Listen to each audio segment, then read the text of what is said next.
CRC 89.1 Radio y Cadena Radial Costarricense no se hacen responsables por las opiniones emitidas en este programa. Es tiempo de tender la red democrática y mostrar la Costa Rica del futuro hacia la cual debemos caminar. Con ustedes, Jonathan Prendas, aquí por CRC 89.1 Radio.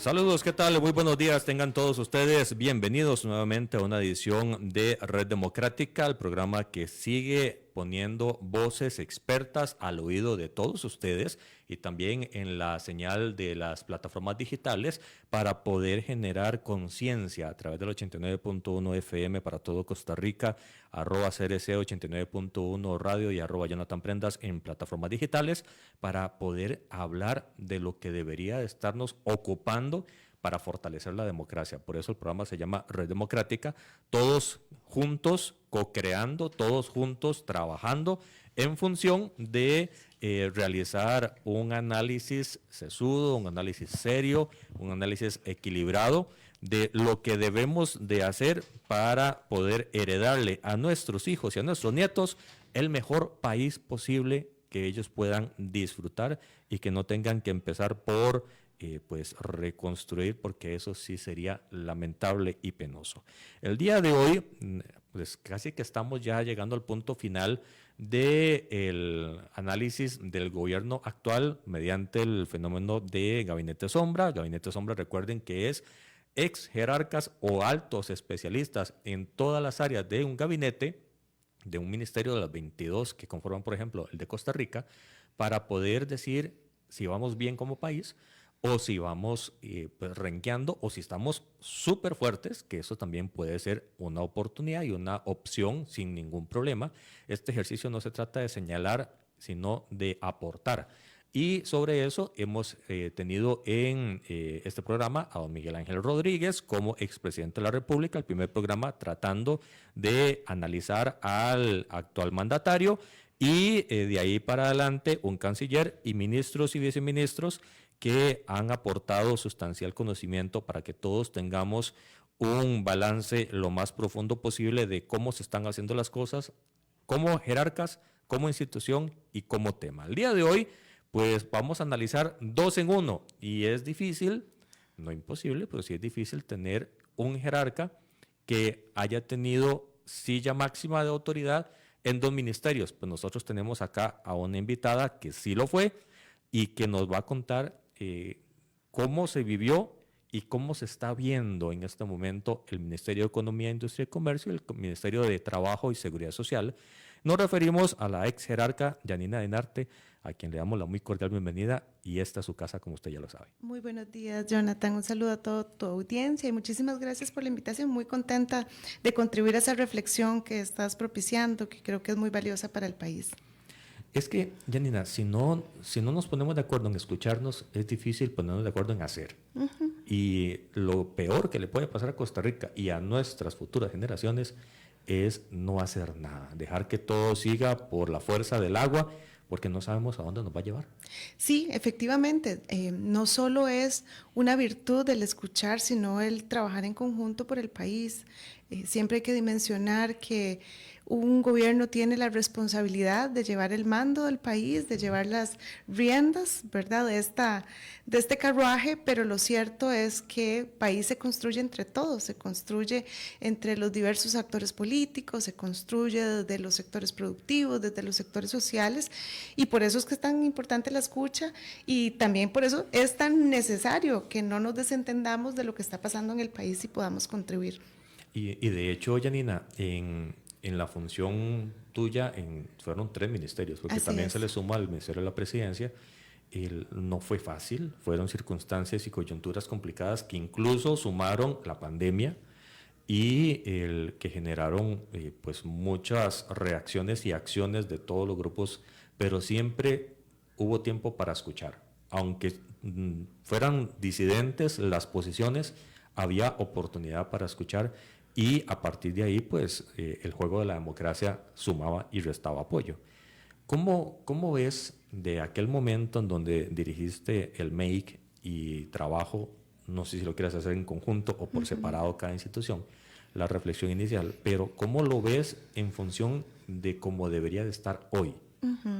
Bueno, es bastante desafiante. Costa Rica ha enfrentado shocks importantes en términos económicos y por tanto también en su mercado de trabajo, no solamente por el cambio en la estructura productiva del país, que eso es importante decirlo, hay una transición que no es menor, ¿verdad? Donde antes teníamos actividades de alta capacidad de generación de empleo, ¿verdad? Y vamos transformando hacia ciertas actividades que cada vez pueden prescindir más del empleo.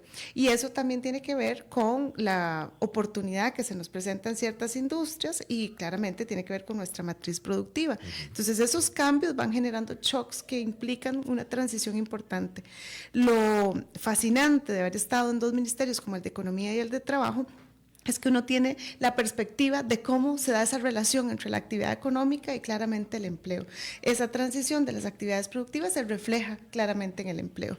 Y el empleo viene cambiando, ¿verdad? Tenemos claramente una gran preocupación, no solo en buena hora que se va aumentando, digamos, que se va reduciendo el desempleo, pero siempre nos queda preocupando toda la gente que va saliendo del mercado de trabajo y claramente también la informalidad. Que es muy alto. Que es muy alta, efectivamente. Mucha gente está quedándose fuera, mucha gente ni siquiera está saliendo a buscar trabajo y eso puede ser precisamente porque sienten que llevan mucho tiempo en espera y ya no hay oportunidad de acceder y eso claramente tiene un reflejo en la vida de las personas, ¿verdad? Más personas llevando la carga familiar con menos ingresos porque hay menos personas trabajando. Entonces, toda esa relación de esa cadena nos va advirtiendo no solo de cómo se ven los impactos, sino especialmente de cómo se vienen dando los cambios. Y lo que sí podemos decir es, va cambiando esa estructura como de la matriz productiva, pero también claramente vivimos el impacto que generó la pandemia. A nosotros en su momento nos tocó vivir ese shock en el primer momento, pero eso ha llevado a un proceso de recuperación natural. En buena hora que esa recuperación se ha logrado materializar y eso también se está reflejando en esos puestos de trabajo que se han podido generar. Ahora bien, esto no nos puede llevar a descartar que claramente hay algunas transformaciones que son importantes y que ya no se deberían seguir posponiendo.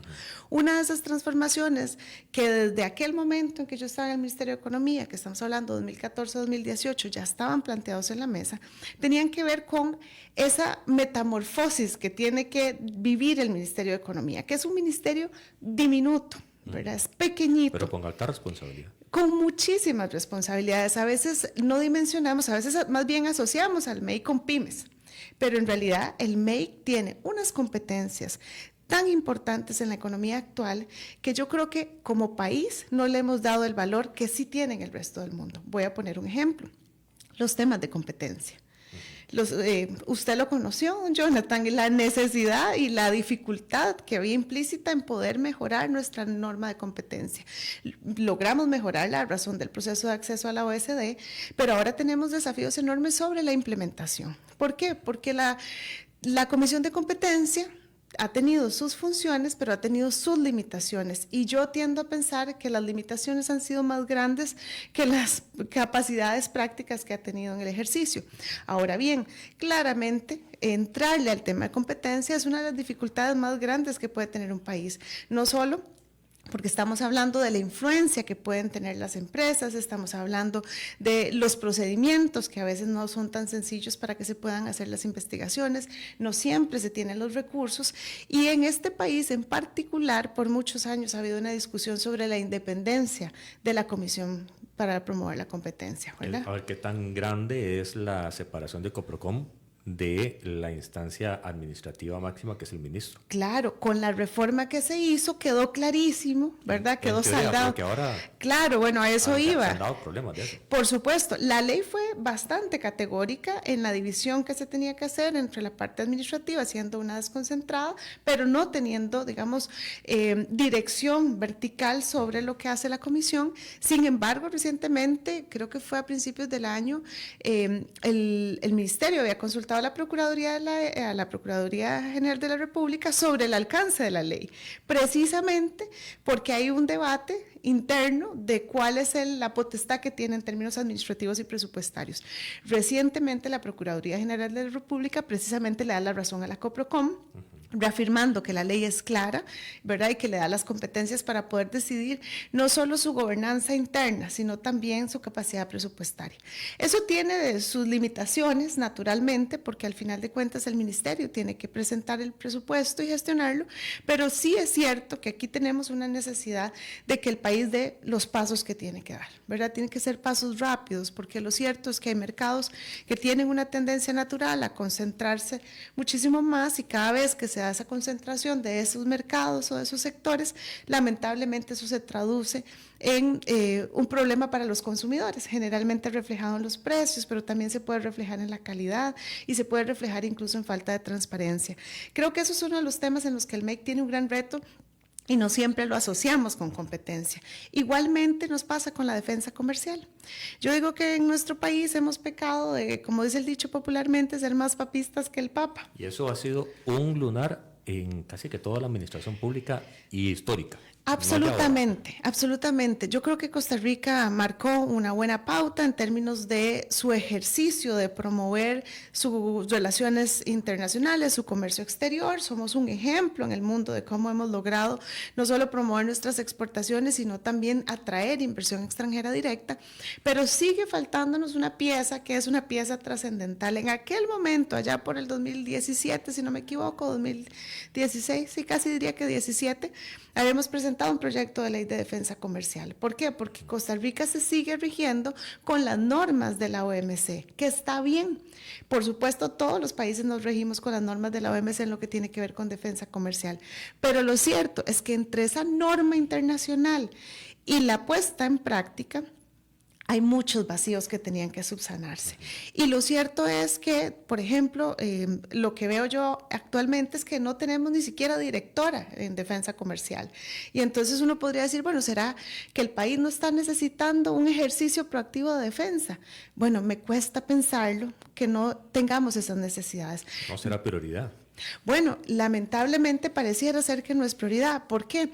Porque aunque uno no tuviese casos activos presentados, también es cierto que hay una competencia de vigilancia de qué está pasando, de ser, si estamos siendo tan fuertes en el músculo de promover la exportación y promover la inversión extranjera directa, también tenemos que ser vigilantes de aquellas distorsiones que puedan afectar a nuestra producción nacional y que nos pueda restar competitividad.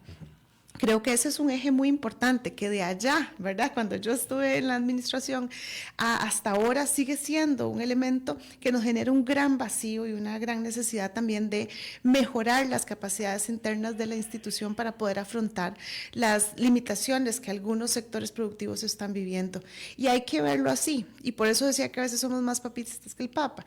Estados Unidos actualmente y toda su vida ha sido uno de los más activos en la OMC, presentando requerimientos de medidas de defensa comercial, salvaguardas, medidas antidumping, e incluso las más diversas instrumentos que ofrece la OMC los han puesto, los han activado, los han puesto a disposición de sus sectores productivos.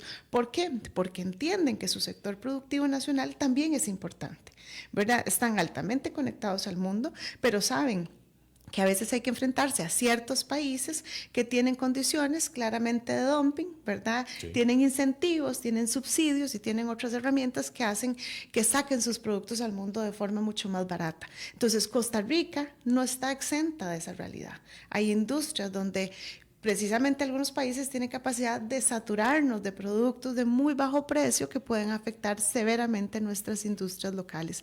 Y sí es cierto que nosotros hemos venido de alguna manera teniendo un rol un poco más acotado en términos de promover la producción nacional, pero lo cierto es que este es un desafío porque en el mundo los países siguen promoviendo sus industrias locales, reconociendo no solo sus ventajas comparativas y competitivas, sino también entendiendo que esa interdependencia en términos económicos que tenemos en el mundo hace que en algunos sectores no sea buena idea renunciar del todo a la producción local.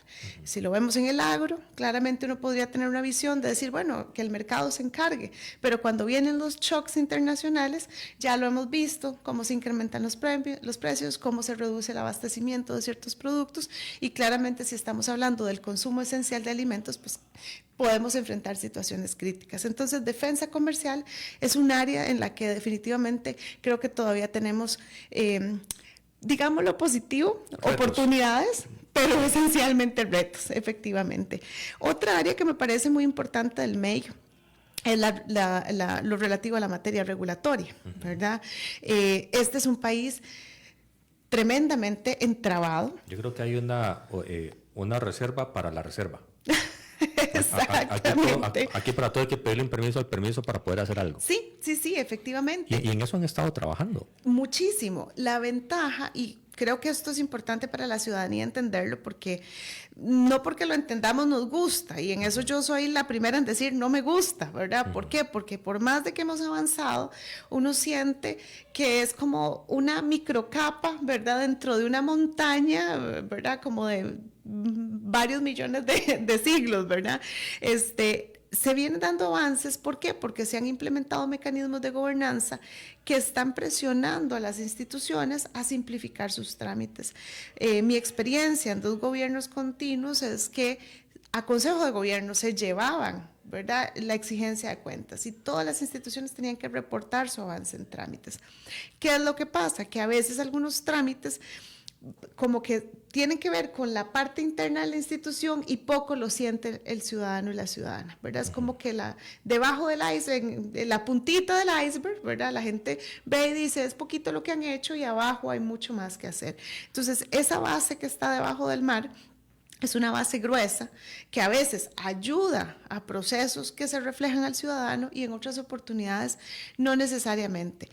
¿Son importantes? Sí, son importantes porque agilizar y generar eficiencia dentro de las instituciones también es importante.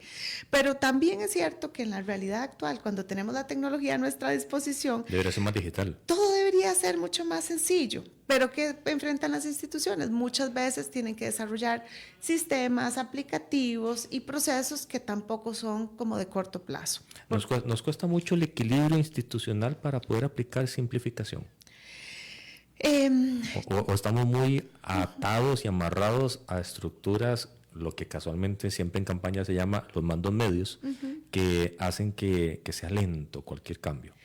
En general diría que sí, pero quiero precisar y profundizar en esta afirmación. Yo tuve muy buena experiencia por lo menos en estos 2 ministerios. Presidencia evidentemente tiene un abordaje completamente distinto, pero en estos 2 ministerios tuve muy buenas experiencias porque siempre sentí disposición de los mandos medios de colaborar. Y eso es muy valioso porque al menos mi conclusión, a diferencia de la narrativa de muchos actores, yo sí creo que los funcionarios públicos están dispuestos a colaborar. Evidentemente en el camino uno se encuentra gente que no está dispuesta a colaborar. Hay de todo. Por supuesto, pero generalizar a decir es culpa de los mandos medios, yo me rehúso categóricamente. Es incapacidad de gerenciar. A veces puede ser incapacidad de gerenciar, pero también, Jonathan, muchas veces es que los procesos por definición son lentos. Voy a ponerte un ejemplo. Si yo necesito en pensiones, para pasar un segundo al Ministerio de Trabajo, en pensiones... usted recordará que se dio un debate de que muchas veces, de que había unos procesos, ¿verdad?, a nivel de la Procuraduría, porque se había pagado de más, ¿verdad?, en temas de pensiones. Entonces, ¿qué es lo que pasa? Uno llega y descubre que puede ser que la persona, entre que falleció, se le venía pagando la pensión, la persona fallece, entre que se notifica el acto formal del fallecimiento de esta persona y la institución finalmente hace el procedimiento, puede haber pasado 1 o 2 meses, ¿verdad? Entonces, claro, a esa persona fallecida se le siguió depositando la pensión a pesar de que ya no estaba, ¿verdad? Entonces, ¿qué fue? De que el acto normal, ordinario, de notificación lleva su proceso. No son adivinos. No son, claro, allá en la oficina nadie puede decir, mira, allá en la Cruz de Guanacaste falleció esta persona, anúlese la pensión o transfiérase a la persona que corresponde. Eso no funciona así. Entonces, para poder agilizar eso, hay que hacer procesos. Entonces, ¿qué procesos se pueden hacer? Bueno, desde tener un acuerdo, buscar un acuerdo que facilite la activación de la información con el Tribunal Supremo de Elecciones, ¿verdad? O en el registro forense, ¿verdad? Entonces, hay que hacer alianzas con las instituciones. Después, ¿cómo hacemos para que eso no sea a mano? ¿Verdad? Que no sea... Darle legalidad. Claro, la legalidad y la velocidad que se necesita para que ojalá no sean 2 meses y el periodo se acorte. Entonces, ese tipo de ejercicios, ¿verdad? Y si me voy a pensiones hay muchos más, porque además yo digo que cuando yo llegué ahí, cada papel tenía 20 sellos, porque tenía que pasar por un montón de personas. Parecía calendario de campeonato mundial, puro seguirse por todo lado. Exactamente. Y yo decía, pero viene con estos 20 sellos, ¿y qué significa esto? ¿Significa que 20 personas lo leyeron, lo estudiaron o qué? ¿O es porque hay una norma que les obliga a que necesariamente tiene que pasar por 20 escritorios? Entonces, ¿qué decidimos? Bueno, hay que hacer una reforma no del procedimiento legal, sino del procedimiento operativo.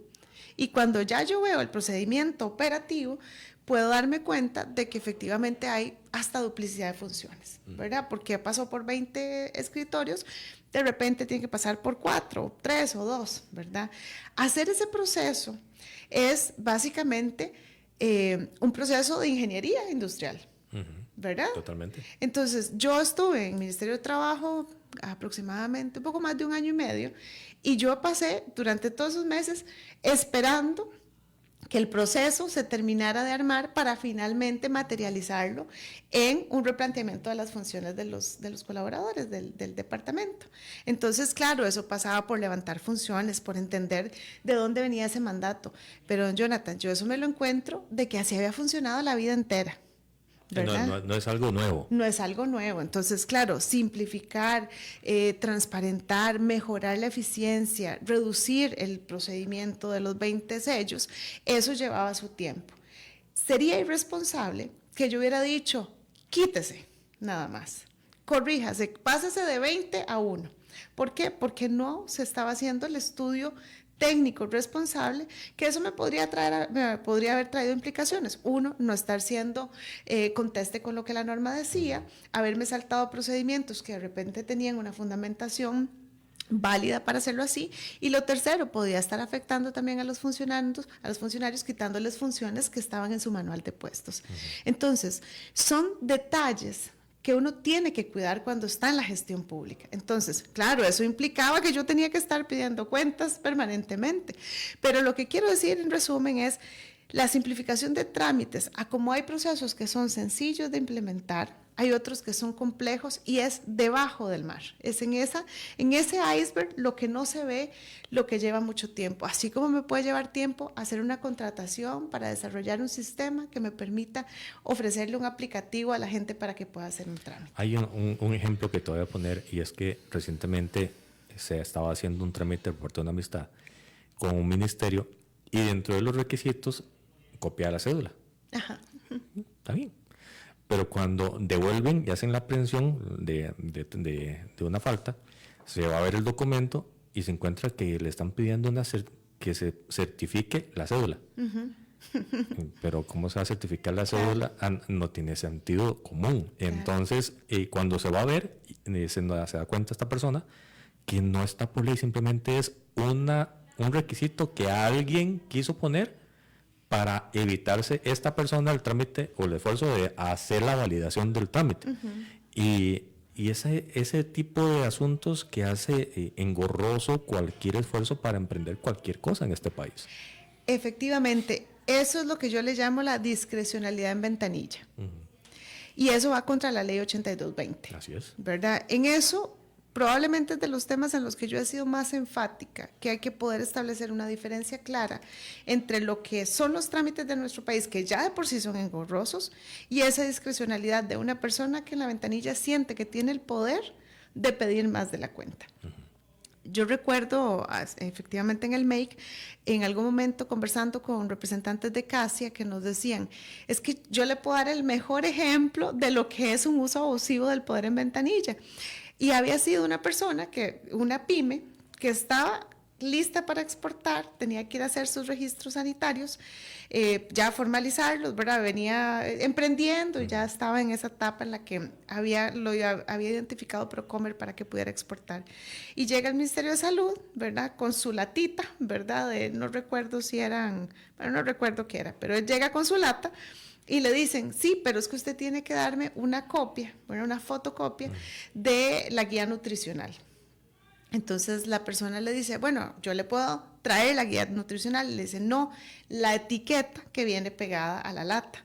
Entonces la persona dice, es que no es una etiqueta, está impresa en la lata, ¿verdad? Eso ya no se usa papel, sino que sobre la lata se imprime. Entonces a la persona le dijeron, entonces corte la lata y me da la lata extendida. La lata extendida. Y ahí es donde uno dice, ¿con qué necesidad? ¿Verdad? Esa creatividad y esa discrecionalidad en esa ventanilla, simple y sencillamente hizo que esta persona fuera y viniera en un trámite que debió ser en un solo momento, ¿verdad? Con la simpleza del caso. Evidentemente, eso se veía reiteradamente, por eso en aquel momento, y en esto yo reconozco que desde el gobierno de doña Laura Chinchilla, con doña Maggi se había empezado un proceso en el que ellos iban a las municipalidades y les apoyaban para que las municipalidades también fueran más rápidas. Nosotros también le dimos continuidad a eso y prácticamente, ¿verdad?, íbamos extendiendo la cobertura de ese programa en distintos cantones y en distintas provincias porque entendíamos la importancia de entre más lejos, más rápido facilitar para que la gente tampoco tuviera que venir a San José. A veces la gente venía por una certificación acá y entre lo que le tramitaban en la municipalidad se le había vencido la certificación y le decían vaya otra vez a traerla. ¿Verdad? Esa es la realidad de la simplificación de trámites en nuestro país.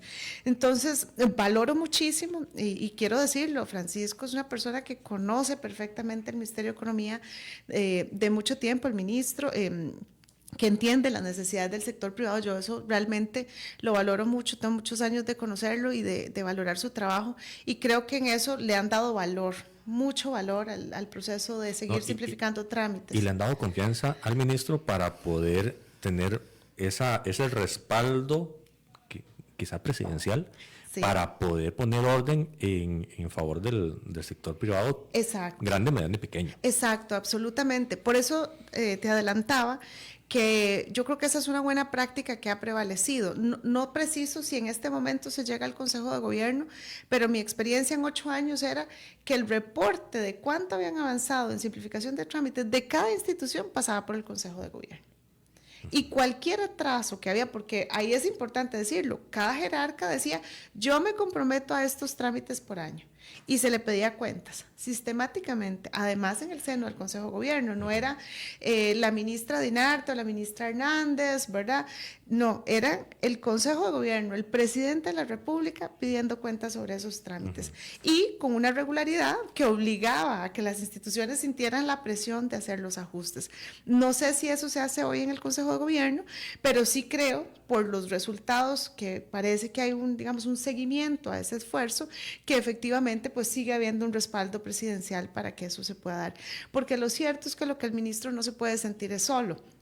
Porque si sienten los otros colegas, ¿verdad?, que es solo el ministro de necio, se hace muy difícil cumplir o muy difícil que tengan un incentivo. Y yo creo que este es uno de los trabajos en equipo más importantes que lidera el ministerio en particular y el ministro en concreto, porque él es el que le toca pedir cuentas.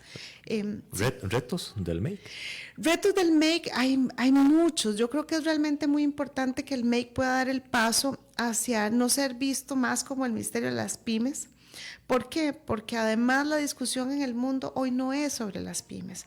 La discusión en el mundo es cómo se genera articulación productiva. ¿Qué hacen los ministerios en el mundo? Lo que hacen es básicamente apoyar las cadenas de valor, ¿verdad? Entonces, ¿por qué esta evolución es importante? Porque no es lo mismo acompañar a microempresas o pequeñas empresas en individual que conectarlas a las cadenas de valor, que generar articulación productiva. Entonces, aquel enfoque que se dio allá por los 80s de buscar la industrialización y promover, ¿verdad?, la vinculación del Estado para apoyar las empresas, se ha venido retomando en muchos países de América Latina y del mundo, en el sentido de que se dice, bueno, ¿cómo hacemos política industrial otra vez?, ¿verdad? Costa Rica no está dando esa discusión. Yo creo que aquí lo más cercano, porque bueno, creo que lo más cercano a esa discusión es el proceso que hace Procomer, ¿verdad? Cuando habla de sectores, de los sectores, digamos, que pueden arrastrar los sectores, no sé cómo le llaman ahorita, pero han hecho una priorización de sectores. Pero Costa Rica, en realidad, para poder dar una buena discusión de política industrial, tiene que entender que hay medidas que son estructurales y hay medidas focalizadas que se tienen que generar. Apoyar a las pymes es una medida focalizada. Pero la pregunta es, ¿qué pasa con las medidas estructurales? Cuando hablamos de medidas estructurales, estamos obligados a que participen muchos ministerios, pero aquí seguimos siendo como silos. Es que básicamente eso es algo que me he encontrado a lo largo de todo este análisis de Gabinete Sombra, porque el deber ser no es igual al ser. El deber ser es el ecosistema se interrelaciona a nivel de jerarcas para poder hacer política pública integral y efectiva. El ser es, salvo una orden muy contundente de Casa Presidencial, cada uno intenta sobrevivir en este mar de marañas administrativas que el día a día consume. Absolutamente. A finales del 2017, habíamos presentado un primer borrador de una política industrial. Se había hecho un proceso de casi 2 años con distintos sectores productivos, sectores sociales y tal. Y el elemento común que encontrábamos es Costa Rica sí necesita un enfoque distinto para gestionar lo productivo. Lamentablemente creo que en el pasado lo que ha surgido es el impulso a decir, juntemos ministerios, ¿verdad? De hecho, hace poco también se presentó una iniciativa, creo que fue de parte del PLP, donde decía, juntemos el MAC y el MEIC. El Ministerio de la Producción. Claro, esa lógica del Ministerio de la Producción es una lógica bastante presente en la discusión por muchos años, pero ha tenido severas dificultades para implementarse. Pero yo creo que el tema no es solamente juntemos ministerios, el tema pasa por cómo realmente generamos los activadores que permitan transformar la producción. Entonces, voy a poner algunos de ellos. La innovación. ¿Verdad? Basta con tener una agencia de innovación, basta con tener un Ministerio de Ciencia, Tecnología e Innovación, basta con tener las universidades. No, tiene que haber una articulación de esas capacidades institucionales al servicio del sector productivo. ¿Por qué? Porque yo siempre digo, en Costa Rica cuando yo llegué al MEIC me encontré que habían, sin mentirte, como 20 estudios de la cadena de valor de la miel. Todos eran diagnósticos. Y entonces yo dije, pero esto está, ¿verdad? Ya le sabemos todo al sector, ¿verdad? Todos le sabemos porque teníamos como 10 años de hacer diagnósticos. Y la pregunta era, ¿de qué nos servían esos diagnósticos para efectivamente consolidar una cadena de valor en la miel? Innovadora, claro. Entonces, CEPAL nos ayudó a hacer algunos procesos de pilotaje de cómo se podía hacer. ¿Por qué? Porque ahí es donde entra la lógica de la articulación productiva y la política industrial. ¿Qué nos encontrábamos? De que habían denuncias de consumidores que decían, a mí en vez de miel me vendieron agua con algo, ¿verdad? Con azúcar, exacto. Melaza con agua, ¿verdad? Entonces, teníamos ese factor de distorsión del mercado y entonces qué difícil pretender empujar una cadena de valor cuando tenés distorsiones tan importantes. Pero ahí es donde entra nuevamente. A mí me decían, es que el MEIC no tiene que meterse en el agro. No, yo discrepo. Es que no es si el MEIC y el MAC tienen que hacer cosas distintas o tienen funciones distintas. Es que para pensar en articulación productiva y desarrollo productivo, tiene que haber un encuentro entre estos dos ministerios. El know-how que tiene el MAC con el know-how que tiene el MEIC, porque así es como generamos valor. ¿Cómo generamos valor? Innovando, mejorando capacidades de gestión, etcétera, etcétera. En algún momento lo que se ha dicho de la intervención o de las acciones, para no decir intervención, de las acciones del Ejecutivo en ciertos elementos productivos es que se siente que están yendo más allá y no simplemente ser facilitadores de. Y me parece, entendiendo lo que estás exponiendo, básicamente es facilitar en función de un fin. Efectivamente. Para hacerlo más competitivo e innovador. Claro, pero además lo que hacen muchos países, que me parece muy importante resaltarlo, porque no sería inventar el agua tibia, es que se establecen los sectores prioritarios. No los de la exportación solamente, es los sectores prioritarios en los que tenemos potencial. Y a partir de eso se establece cuáles son las potencialidades de cada sector. Y se establecen mecanismos de gobernanza ad hoc para poder acompañar a ese sector, acompañarlo, no sustituirlo, no desplazarlo. ¿Pero por qué acompañarlo? Porque puede ser que un sector en particular que tiene mucho potencial necesita ajustes regulatorios, por ponerte un ejemplo. De repente lo que necesita es mayores facilidades para que pueda tramitar permisos, ¿verdad? No siendo esto tráfico de influencia, de favorecimiento a empresas en particular, no, es que para que una industria se dispare, crezca y genere empleo, a veces hay que generar condiciones porque hay trabas que se lo impiden. Entonces, lo que se hace en el mundo, en algunas experiencias que estudiamos, era básicamente establecer estas gobernanzas en alianzas de triple hélice, ¿verdad? Entonces, no era el Estado solamente, era el sector privado, era el Estado y las universidades. O el sector, digamos, de generación de conocimiento, que en algunos países son las universidades, los centros de investigación, los centros de innovación y demás. Entonces, ¿qué es lo maravilloso de Costa Rica? Que tenemos muchos sectores en los que tenemos enorme potencial de crecimiento. Sí, pero ahí entra también un gran problema, y es que esa multiplicidad de sectores, con esa multiplicidad de instituciones que pueden sumar, caen en el batir barro de quién lidera y cómo se lidera para todos ponernos de acuerdo. Yo creo que ese ha sido un gran problema en la institucionalidad en los últimos 20 años, porque no se sabe, al final de cuentas, quién puede liderar el asunto. Claro, pero vieras que yo tengo la preocupación de que el problema es aún peor, porque a veces alguna institución dice, me toca a mí, y los demás se desentienden, ¿verdad? Y no hay ese ejercicio de colaboración. Y ahí es donde yo creo que está el reto del MAKE. El MAKE, siendo un ministerio tan pequeño, con competencias tan importantes, tiene la posibilidad de dar el paso hacia convertirse en un actor con esa capacidad de jalar, de traccionar hacia el impulso de sectores productivos prioritarios. Que insisto, maravilloso lo que hace Procomer, yo de verdad que admiro muchísimo el esfuerzo que hacen, pero no es solo pensar en cuáles son los sectores productivos que pueden exportar, es que además incluso, para ponerlo tal vez al revés, algunos de esos sectores productivos que se han priorizado para la exportación tienen severos problemas en su cadena de valor hacia atrás.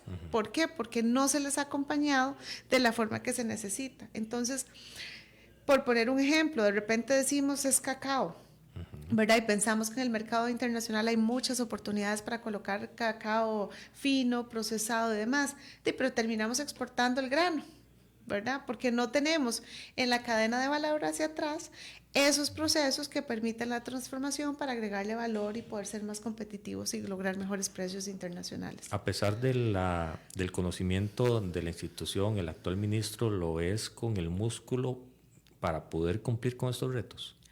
Bueno, creo que hay dos elementos. El ministro actual es un buen interlocutor con muchos sectores, creo que eso es algo realmente positivo.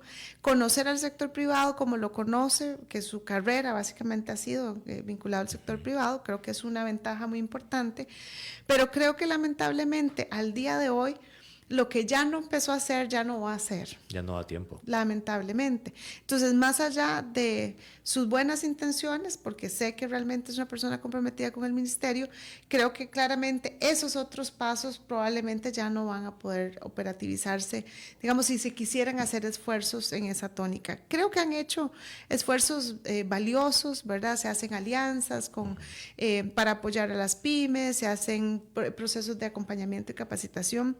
Y esto es importante decirlo, el MAKE tiene una virtud, es como una máquina bien engranada. O sea, el MAKE sabe para dónde va, ¿verdad? Y sabe para dónde va y sabe hacerlo. La diferencia es que el jerarca pone la tónica de las prioridades. Así es. ¿Verdad? Y entonces el ministerio tiene la capacidad de moverse y adaptarse. Entonces creo que si apostar al país hacia una transformación productiva donde se priorice ese camino hacia una política de desarrollo productivo, creo que ya lamentablemente no estamos a tiempo, porque eso tiene que venir desde el principio. Janina, una pregunta. Ahora, en varios momentos has dicho, es un ministerio pequeño. ¿Es necesario un ministerio más fuerte? ¿De qué forma?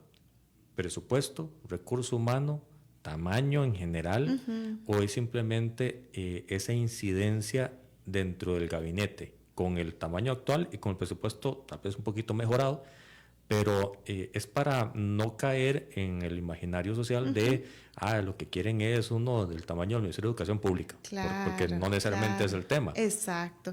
No, de hecho, yo resumo que la capacidad del MEIC está en su capacidad de establecer alianzas, pero lo cierto es que su capacidad de hacer incidencia es lo que es limitada, a pesar de la responsabilidad que tiene sobre sus manos. ¿Por qué?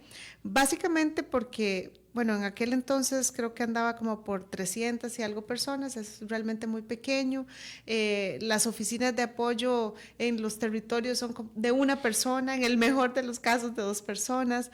Realmente, digamos, si lo vemos en términos de personal, de equipo de trabajo, es pequeño. Si lo ves en términos de recursos, creo que es el primero o el segundo más pequeño, ¿verdad? En términos... Se va a penales con el MISIT. Exacto, con el MISIT precisamente.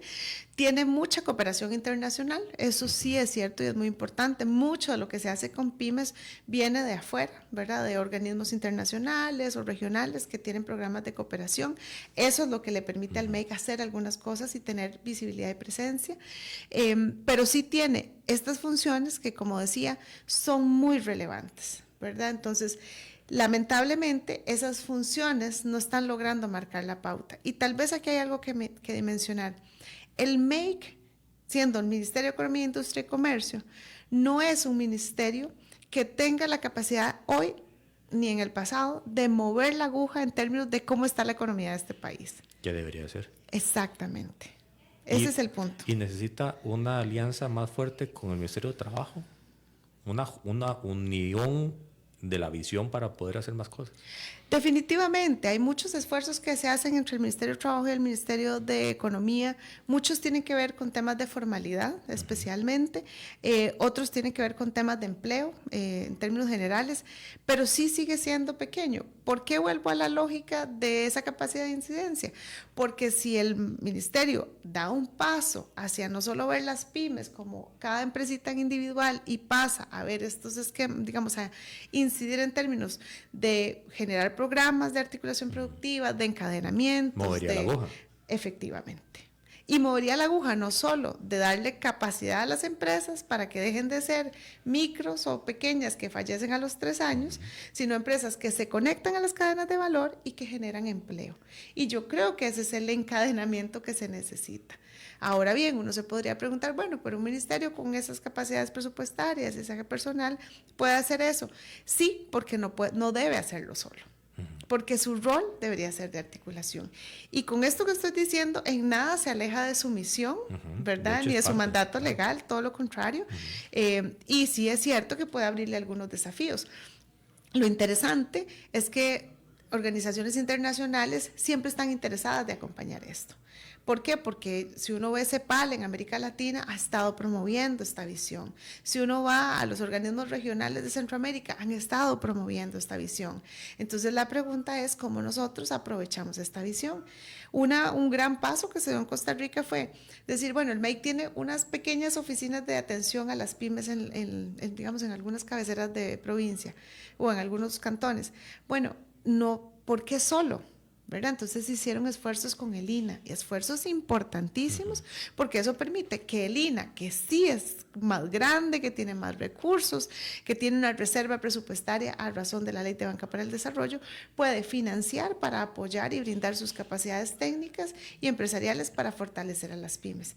Pero si tuviéramos un modelo donde se priorizan sectores prioritarios, valga la redundancia, donde se establecen sectores prioritarios, tendríamos todavía más músculo para poder acompañar esa transformación productiva que necesitamos. Entonces, básicamente a eso me refiero. No tiene que ser que el ministerio crezca, tiene que, en personal y tal vez en recursos, tiene que ser que replantee algunos de sus... Y que se le reconozca.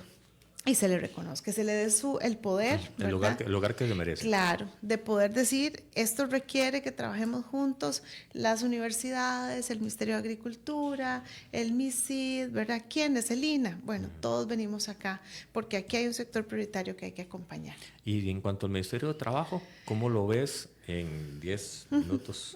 Más o menos que nos quedan 9 minutos. ¿Cómo ves el Ministerio de Trabajo? Creo que el Ministerio de Trabajo va de alguna manera con una fuerza inercial importante. Creo que el ministro tiene una ventaja y es que conoce perfectamente del ministerio por dentro, él ha trabajado en el ministerio.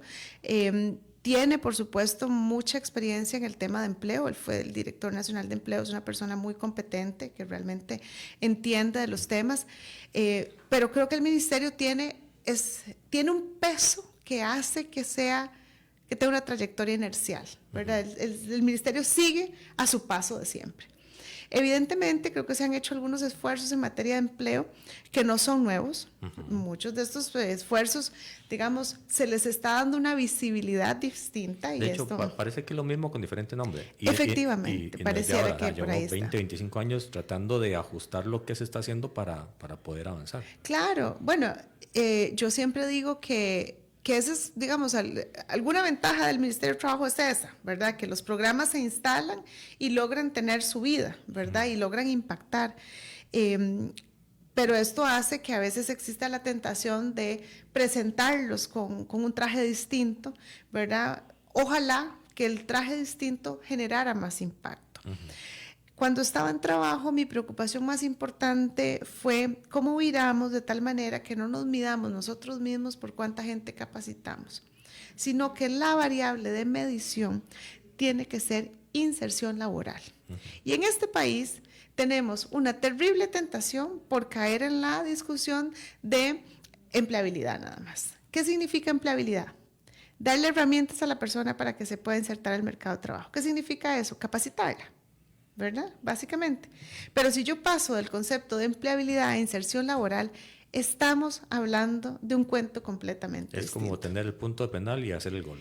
Efectivamente, porque yo siempre reclamaba internamente, y lo reclamo hoy que estoy fuera, de que podemos tener números muy bonitos en cuanto a la gente que capacitamos, la gente que participó en las ferias, la cantidad de empresas que se apuntaron al Sistema Nacional de Empleo, pero la pregunta sigue siendo, ¿cuánta gente se empleó? Y cuando vemos los índices de desempleo y de retiro de la fuerza laboral, pues no se ve como que esté planteándose una solución. Sí, y lo otro, digamos, la otra aclaración importante con respecto al Ministerio de Trabajo, que yo siempre insisto desde que fui ministra, es que el Ministerio de Trabajo no es el responsable de que la gente consiga trabajo. Así es. ¿Verdad? Estoy de acuerdo. O sea, el empleo se genera si la actividad económica está bien.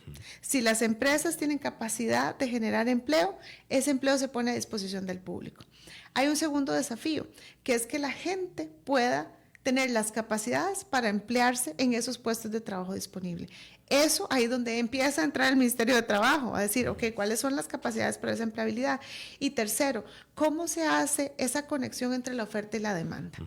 Esa desconexión entre la oferta y la demanda mucho tiene que ver con las capacidades que las personas tienen para poder conectarse a los puestos de trabajo. Entonces, este país tiene una particularidad que es muy compleja.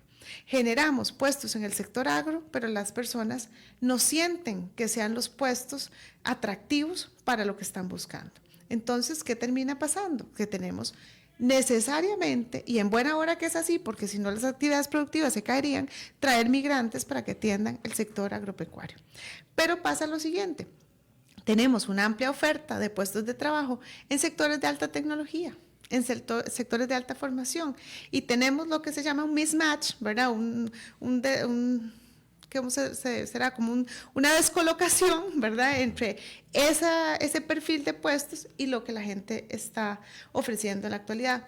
Lo pongo de la forma más sencilla, el inglés o carreras tecnológicas, ¿verdad? Yo siempre cuento la anécdota el día que una empresa llegó y me dijo, usted me puede buscar 5,000 personas matemáticas, todos matemáticos. De qué pena, o sea, no le ofrezco. ¿Cómo le digo que no? No le ofrezco. Sin que salga corriendo. Exacto. Ese problema es estructural, Jonathan. Y aquí, para ir cerrando sobre esto, porque esto es muy importante en la discusión, sí hay problemas estructurales que nos tienen en la situación del empleo que nos tienen. ¿Las universidades están conscientes de esa necesidad de una capacitación diferenciada? Creo que sí, creo que poco a poco ha habido una comprensión de esta necesidad, porque era lo que hablábamos al principio. el mercado de trabajo cambió porque los sectores productivos también van cambiando. Así es. Entonces tiene que ir cambiando el modelo de educación. Pero en esto no puedo desconocer algo que es muy importante. La educación técnica se está volviendo cada vez más importante para ese tipo de empresas que están llegando y para ese perfil de puestos. Pero pareciera ser que hay un inevitable, que es que la gente tenga herramientas como los idiomas, como la tecnología, a veces la más básica, ¿verdad? Y ojalá alguna especialización. De hecho, va mucho por certificaciones, ya ni siquiera por titulación universitaria. Absolutamente. En aquel momento nosotros habíamos sacado una convocatoria con una de estas empresas internacionales que brindan certificaciones y lo que ofrecimos fueron becas tan masivas como se pudieran. Becas gratis, totalmente gratis, virtuales. Y aún así nos costaba llenar los cupos. Entonces ahí es donde uno se pregunta, ¿qué es lo que nos está pasando? ¿Qué es lo que podemos hacer más y mejor para que sea más rápido ese proceso de transformación? ¿Será que la sociedad no está consciente de hacia dónde vamos y cree que lo que se tiene es lo normal y lo que va a mantenerse? Bueno, creo que sí hay algún nivel de falta de discusión nacional sobre lo que va a pasar en el mundo del trabajo. En el mundo, la discusión, valga la redundancia, el mundo del trabajo es de las discusiones más importantes. A veces creemos que es solo por la inteligencia artificial, pero en realidad no lo es. Yo pongo este ejemplo que me parece fácil de entender. Antes de la pandemia, el comercio contrataba a 2, 3 dependientes, ¿verdad? Para vender ropa, vender zapatos o vender artículos del hogar. Cuando viene la pandemia, algunas empresas se pasan a la virtualidad. ¿Qué pasa con esa tienda? Esa tienda ya no ocupa 2, 3 dependientes. Ocupa una sola persona, que puede ser hasta la dueña de la tienda, detrás de una computadora vendiendo. Despachando. Entonces, ese ejemplo súper micro es un ejemplo de cómo va cambiando el mercado de trabajo. Entonces, lo que te decía al principio, antes el agro era capacidad de ser extensivo en fuerza de trabajo y entonces contrataba un montón de gente, ¿verdad? Ocupaba gente en el campo, en la cosecha y tal. Hoy, cuando nos pasamos a la tecnología y a la innovación, pues a veces se necesita un poco menos de fuerza de trabajo y eso nos va generando una presión hacia que tengamos más especialización y a que, por supuesto, podamos corresponder con lo que el empleador está buscando. Ese es un desafío enorme. En resumen, ¿cómo categorizas los dos ministerios? Creo que están liderados por ministros que entienden los desafíos que tienen. Creo también, concluyentemente, que los dos ministerios van en algún proceso de suerte inercial, es decir, que siguen con muchos de los programas existentes y eso está bien porque tampoco genera una distorsión, pero creo que ambos ministerios todavía tienen desafíos importantes. Uno, para realmente lograr agregar valor y generar vinculación hacia las cadenas de valor, y el otro, definitivamente, propiciar un mayor impacto en ese cierre de esa brecha que existe entre la oferta y la demanda. En ambos casos, ¿el día a día los consume? Es muy probable que sí exista esa dinámica. Creo que sí ha habido espacio para plantear esfuerzos valiosos, pero también creo que algunos de estos esfuerzos valiosos se pueden ir mermando en el tanto las circunstancias vayan presentando los problemas más apremiantes. Janina, muchísimas gracias por tus aportes y por tu lectura de dos ministerios tan importantes para el ejercicio de Gabinete Sombra de Red Democrática. Muchas gracias, Jonathan, por la invitación. Un gusto haber estado con ustedes. Y muchísimas gracias a todos ustedes por la FM y por plataformas digitales. En unos minutos el programa estará siendo colocado en el canal de YouTube. Mañana, 10 de la mañana, no se lo pierdan, un análisis sobre libertad de prensa.